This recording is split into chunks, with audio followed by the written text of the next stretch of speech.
My name is Phil and I'm a project manager for this infrastructure upgrade here on Upper Middle Road in Burlington.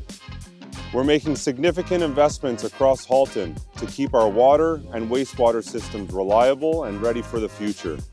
Over the last 3 years, we've invested more than $120 million annually in state of good repair work. And this project is a great example of this. We're installing a larger water main under Highway 407 using microtunneling, which lets us place a new pipe deep underground, minimizing disruptions to the roadway above. When complete, it'll help support community growth, increasing capacity by 25% in the area. Because this construction is happening in a residential area close to schools, we work closely with both school boards putting special traffic and pedestrian controls in place.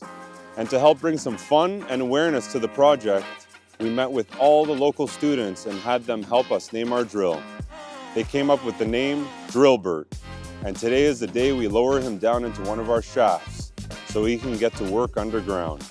Projects like this keep our infrastructure strong today while preparing us for tomorrow.